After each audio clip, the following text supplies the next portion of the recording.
Pertanyaan sekarang, saya yakin Tuhan saya Allah, tapi Allah nggak kelihatan. Ada alasan tidak kenapa Allah nggak kelihatan?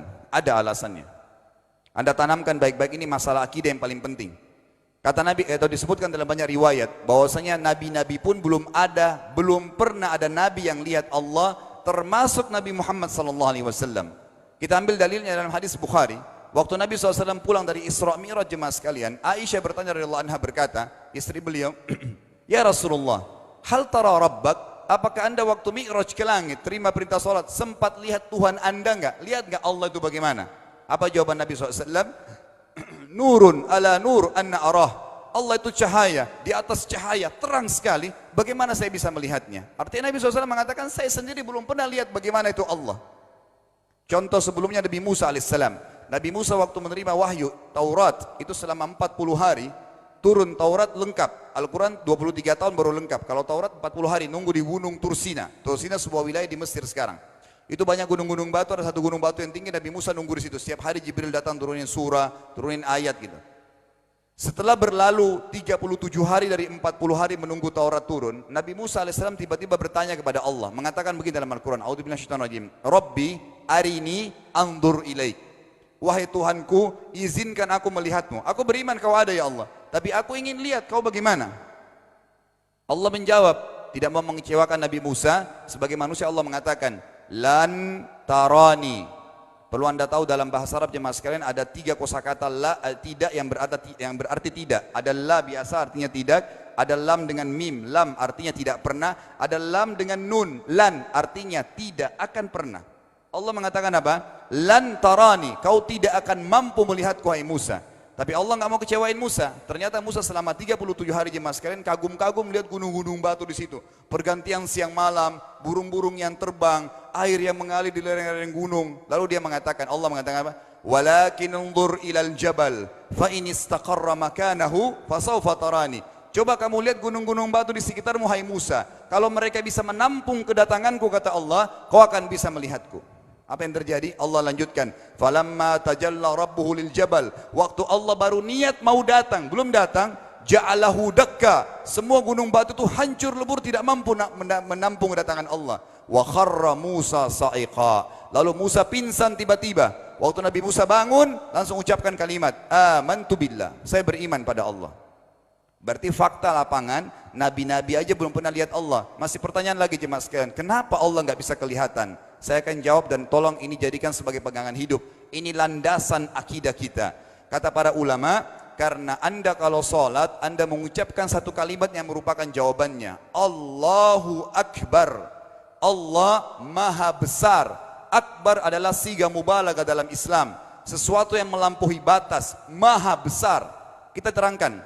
Kata Nabi SAW, perumpamaan bumi yang kalian tinggali ini dibanding dengan langit pertama di atas kepala kalian ada 7 lapis langit. Allah mengatakan sab'an shidada, 7 lapis langit yang kokoh. Alladzi khalaqa sab'a samawatin tibaqa, yang menciptakan langit tibaqa bersusun 1, 2, 3, 4, 5, 6, 7. Allah di atas langit ke-7. Kata Nabi SAW, perumpamaan bumi yang kalian tinggalin dibanding dengan langit pertama di atas kepala kalian, ibaratnya seperti cincin yang dibuang di padang pasir.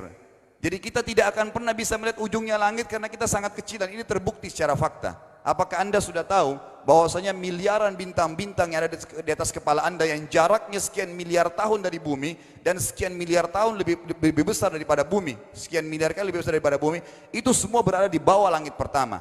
Manusia tidak akan pernah bisa memegang langit ini dengan telapak tangannya, karena dari sini saja ke Pluto jaraknya 270 tahun. Nggak bakal bisa ada astronot dikirim kena mati di tengah jalan. Jaraknya jauh sekali bintang-bintang, dan semua berada di bawah langit pertama.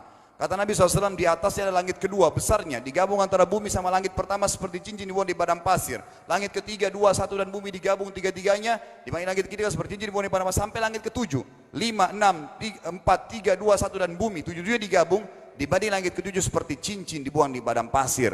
Dan langit yang luas ini jemaah sekalian dipenuhi dengan makhluk Allah yang lain namanya malaikat. Dalam hadis Bukhari kata Nabi SAW, waktu saya sedang dimi'rajkan ke langit, tidak ada 4 jari pun ukuran di langit yang luas itu, kecuali saya temukan malaikat yang sedang ruku atau sujud, penuh dengan jumlah mereka.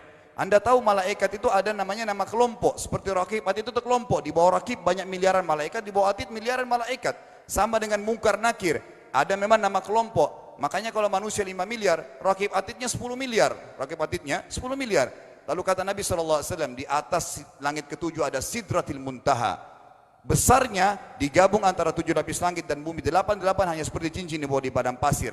Di atas Sidratil Muntaha ada sebuah lautan yang Allah ciptakan. Lautan itu besarnya digabung antara Sidratil Muntaha, 7 lapis langit dan bumi. 9-9-nya seperti cincin dibuang di padang pasir.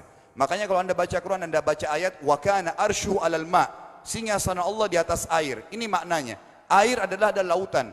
Lalu kata Nabi SAW, arsy-nya Allah di atas lautan itu singgasananya Allah. Besarnya digabung antara lautan, Sidratul Muntaha, 7 lapis langit dan bumi. 10-10-nya hanya seperti cincin dibuang di padang pasir. Anda sudah hafal ayat kursi? Apa artinya? Ayat tanda-tanda kebesaran Allah. Kursi itu artinya bukan tempat duduk, tapi tempat pijakan kaki raja di singgasana.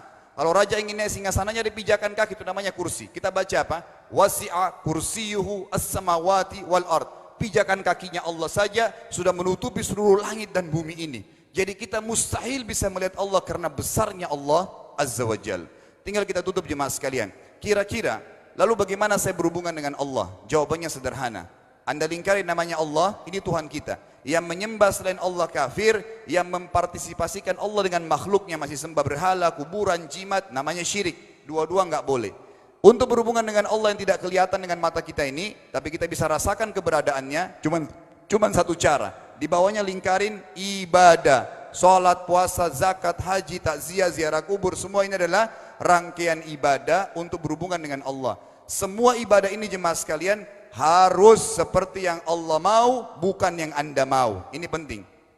Karena kalau tidak seperti yang Allah mau, Allah tidak terima.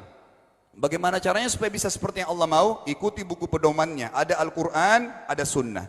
Yang beribadah keluar dari 2 pedoman wahyu ini tidak akan diterima oleh Allah. Seperti Anda kalau kerja di perusahaan, pimpinan perusahaan kasih peraturan. Senin pakai baju kuning, Selasa baju hijau, Rabu pakai baju hitam. Datang jam 7, keluar jam 5 sore. Ternyata Anda tidak. Hari Senin Anda pakai baju yang hari Rabu, datangnya jam 9, keluar jam 2 siang, dikeluarkan oleh pimpinan atasannya. Itu baru peraturan manusia. Bagaimana dengan peraturan Allah Azza wa Jal? Maka kita simpulkan semua jemaah sekalian adalah, yakinlah Tuhan Anda Allah ada, satu-satunya Tuhan. Kalau Anda sedang sakit, yang ciptakan Anda Allah, yang ciptakan penyakit Allah, yang menciptakan kesembuhannya Allah. Kalau kita sedang musibah sama, kalau kita sudah senang juga sama. Semoga Allah SWT menjadikan kita orang-orang yang senantiasa beriman padanya, dan juga selalu berteguh dalam keimanan tersebut serta mengikuti syariat dan hukumnya.